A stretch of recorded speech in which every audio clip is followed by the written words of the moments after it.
Josh Porter 08. You know, I was thinking a little bit today about some of the different things that make us, who we are and whatnot. And as I look out today and see some of the folks out there with blue hair and loaded with tattoos and whatnot, I think back to my formative years of some of the things that influenced me and some of the things that I did that I regret now. And, I've been on this earth for over 38 years, and that's a pretty good little while. I've seen a lot of changes, things I never thought I'd see, in the words of old Waylon. But it's still a good life. And as crazy as 2020 has been this year and everything, still a good life. But as I was saying, I'm thinking back on those formative years, and if this isn't proof that when you are young and you are learning and listening and watching things and trying to figure out who you are, so to speak, things stick with you, if you will. Beyond the shadow of a doubt, music, from the time I was, just a wee lad up until really, I'd say 14 or 15 years old, that music that I listened to then probably influenced me more so than anything that I've got into since being an adult, really. And it's a scary time, kind of, because I think about some of the music that is influencing these young people today. Back in my day, not to sound like the old man of the neighborhood, but back in my day, CDs had parental warnings on them, thanks to Mrs. Gore. Swig of water for old Tipper. But they had the warnings on there because, young folks under a certain age didn't need to hear some of the gangster rap of the day or some of the explicit rock and roll lyrics that was going on back then during the grunge time. But today it's, with the internet, these kids, man, they can hear it all, see it all, and it's got to be affecting things. It's got to be affecting the morality of our nation, if you will. But yeah, I saw a lady. She had a little young lady, had blue hair, covered up in tattoos. And I'll be honest with you, y'all, I don't, have a hard stance against anybody doing what they want to do. And I understand you get to be 18 years old, you can do whatever you want to. But some of the things I did around that age were questionable at best. And luckily, I didn't get too many tattoos. I got a few tattoos. And if the technology ever catches up and it's more affordable, I'll probably get them taken off. At least I know I'll get the one taken off my right bicep over here. It's a hot mess. Never has been able to get it fixed. I hadn't got a tattoo since I was 26 years old, so it's been a dozen years, and I don't know, man. I just ain't into them anymore. It was a different time when I was into tattooing and whatnot. But speaking on some of the music from around that era, I've been listening to some of that music, going back and checking it out. And one of the songs that popped into my head was from 1992. It's a song called Cadillac Ranch by Chris Ledoux. And if you don't know Chris Ledoux's story, it's pretty crazy. He was a real deal rodeo cowboy that actually really didn't get made famous as far as nationwide fame by his own music. He got famous by being mentioned in Garth Brooks' first single, Much Too Young, where Garth says in the song, a worn out tape of Chris Ledoux, lonely women and bad booze. Well, that little lyric there intrigued people enough to check old Chris out that didn't already know about him. And he got some pretty good publicity there in the early 90s. And in 92, he put this album out, Chris Ledoux and the Cadillac Ranch. Let's see what the name of the album was. It wasn't Cadillac Ranch, I don't think. That's the name of the song. But What You Gonna Do with a Cowboy, which was actually a duet with Garth that really, that may have been the only Chris Ledoux song that ever made the charts. I don't know. I could be wrong on that. I'm sure somebody will let me know in the comments if I am. But I know it had to be his biggest hit because, let's say what it is. I mean, you got Garth Brooks with you. He was printing money in 1992, that's for sure. Still is to this day, I guess. But this is a goofy song, kind of. But for whatever reason, the chorus of the song has stuck with me. I don't remember. I haven't listened to it in forever. I'm going to listen to it after this, probably. Can't play it on the old YouTube. You know how they are about that. They're real strict. But, yeah, we called it the Cadillac Ranch. They're parking cars in the old bean patch. There's a bar in the barn, and the place stays packed. Plenty of room at the Cadillac Ranch. Plenty of room in the Cadillac Ranch. Now, you see there? I say plenty of room. That's what I have remembered all these years.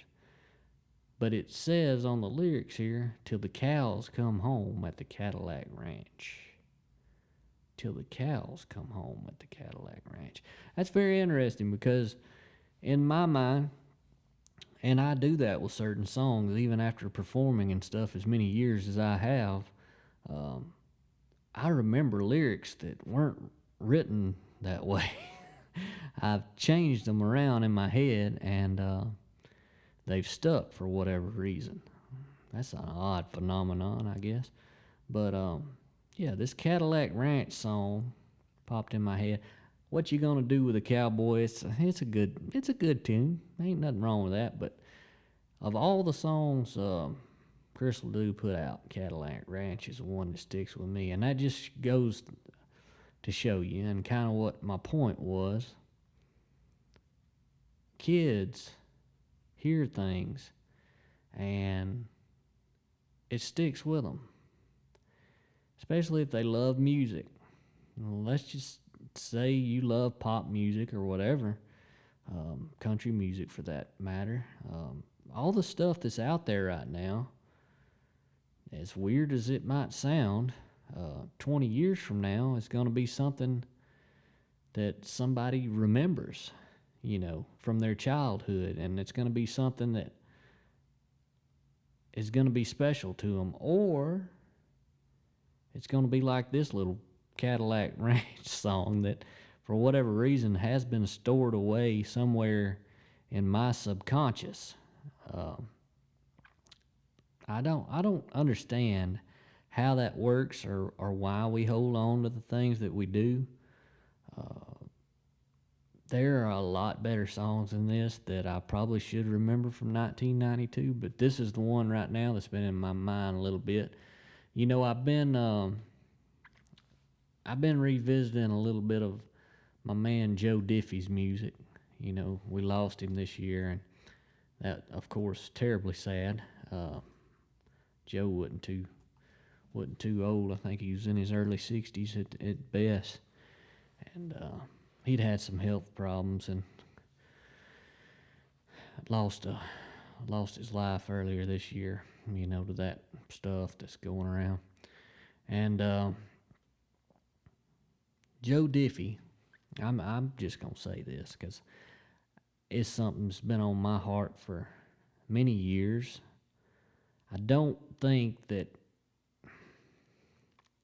there's no way to talk about this without seeming like you're bashing him, and I'm not necessarily bashing Garth Brooks because he is a talented singer-songwriter, no doubt. But during the era that he was at the top of the mountain, there were several singers who were better vocalists than he was, in my opinion. And I think Joe Diffie was one of them. Joe Diffie, just a phenomenal singer, man. He had that ability that I've noticed in going back and listening to his music. Alan Jackson did it a lot during that era too. They would sing a pristine country song, traditional country song, and the songs built as they went on to a crescendo, if you will, toward the end of the songs. And Joe Diffie and Alan Jackson had this phenomenal way of, in the last line of the song or the last couple lines of the song, just taking it to another level, man. And I think if you go back, I believe it was his first single. I believe it was. Is It Cold in Here by Joe Diffie. If you go back and listen to that and listen to the last line, he also did it on, dang, what's the name of that song? I'm terrible, my memory. Ships That Don't Come In. He did it at the end of that song too. It's very, very memorable. I think that, and he also did something too in his records that that Alan Jackson did, which was blending the vocals. And this was something that a lot of artists in the 90s did. And I think it's kind of something that got overlooked by a lot of listeners that maybe weren't musicians or whatever. And maybe it's just me personally. Maybe I just was one of the people who was just not paying attention, I guess. Because going back and listening, the producers during that time period were just really making clean records, man. I mean, the layering of the instruments on these albums was really, really special and really, really tight from a musician standpoint. And Joe Diffie, Alan Jackson, those guys, Vince Gill, of course, who is a next level vocalist as well. Travis Tritt was going during that era. I mean, you had some just absolute powerhouses. There was so much talent going around Nashville during the early 90s that there is no way that some of these artists could get their due. I mean, it was just an unbelievable time period. But what I was saying, though, with the harmonies, Joe Diffie put on his albums, Alan Jackson put on his albums, it really, really, really just made them sound phenomenal on the radio. Alan Jackson, if anybody's ever gone and seen Alan Jackson live, I think you'll get the same thing that you get from like a Randy Travis. And this is in no way putting them down. It just sounds different. It doesn't sound quite as clean and quite as powerful. And the main thing was the blending of the vocals, especially with Alan Jackson. And that is just an overlooked art, I think, in those records, from that time period. and I say this as somebody who has tried to do this myself. It's very, very difficult to record harmonies and make them sound good. It is extremely difficult. You could spend days and days trying to get them just right, and I have the utmost respect for any of those guys who recorded some of that just beautiful music during that early '90s time period. There was another guy that during that time period popped into my mind the other day, and I had this cassette tape back in the day and really, really wore it out, man. Let's see what year it was. I believe it was 1994. Yeah, let's go right here. Check it out. See what year. Yep, 1994. There was a young man named David Ball that put out an album called Thinking Problem, which was a really clever song about thinking problem instead of drinking problem, kind of a play on words there. And this was actually released on Warner Brothers Records back in 1994, and Thinking Problem was just a smash hit. And I think the reason why it kind of registered so much with the fans and all was the fact that it was just so traditionally country. And this was a time period when there was a lot of traditional country still on the radio, a lot of twang, if you will. The Telecaster was definitely running wild on the airwaves, and a lot of that had to do with my man Brent Mason on the electric guitar, which, not surprisingly, played on this record. He got his own signature Telecaster earlier this year, and through Fender, which, people have their own preferences as far as guitars, but the Fender Telecaster, that is the country music guitar and will always be, whether you prefer to play Fenders from the factory anymore or not. That's the one. So it was very cool to see a guy like Brent Mason, who is just an internet darling for any country guitar player. Well, he's just been our guy forever if you're into twang.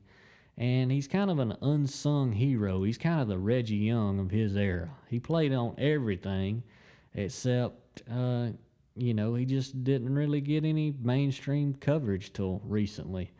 And for him to finally get that signature Telecaster that is set up, like his, which he heavily modified to get these different sounds, so he could do all the studio work that he's done forever now, for well over 30 years, I'm sure. And for him to get that kind of recognition is just phenomenal. Back to David Ball, though. Back to David Ball. Thinking Problem reached number 2. It should have been a number 1 hit in my opinion, but the charts were stacked, man. But he had several other hits on the record. Slow ballad song, When the Thought of You Catches Up With Me, which is a really, really good tune too. And Look What Followed Me Home, another kind of honky tonk song. It was good stuff too. Number 11 with that one. What Do You Want With His Love? I don't remember that one too much. Honky Tonk Healing was a good twangy song as well. But this album, I haven't listened to it in probably a long time, at least 15 years, maybe longer than that. I don't recall listening to it during the CD era, so it may have been on cassette the last time I listened to it. But I went back and listened to it last week, and man, it's good stuff. Just really, really solid, beautiful country music. I mean, we got fiddles, we got steel guitars. I mean, it's got just everything that as a country music fan, this record had everything that you could ever want from it. I like the fact that David Ball kind of reminds me of a modern day Ernest Tubb. I don't know if he would appreciate that or not, but that's where I'm at on David Ball. He just is honky tonk as honky tonk can be, and Poncho's interrupting the program here.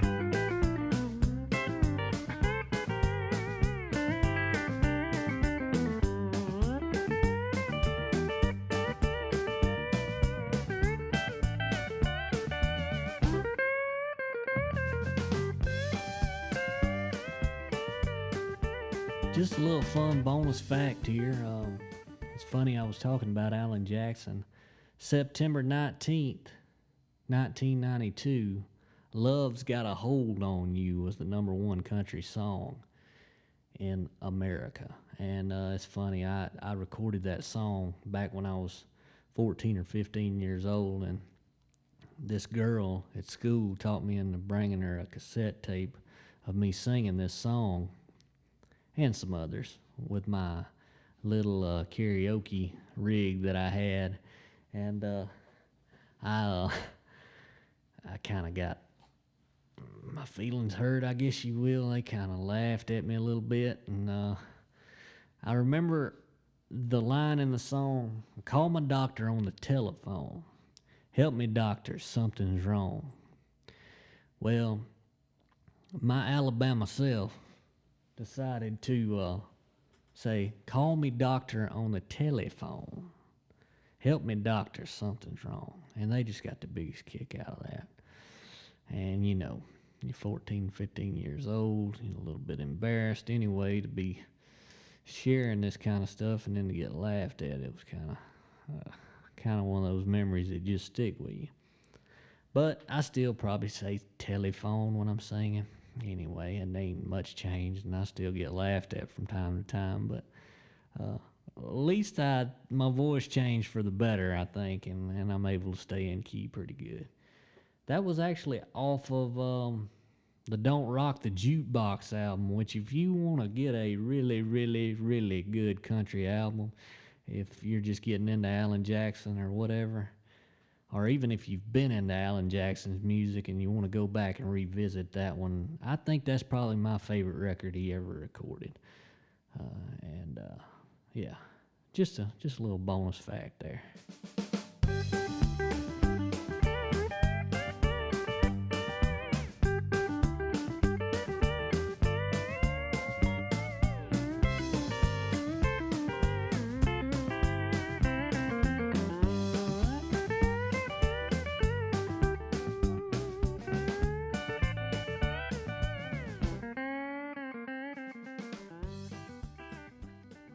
Hey everybody, this is old Josh Porter.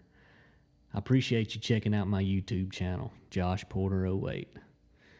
If you would like to support the channel, I also have a Patreon account with the same name, patreon.com/joshporter08.com.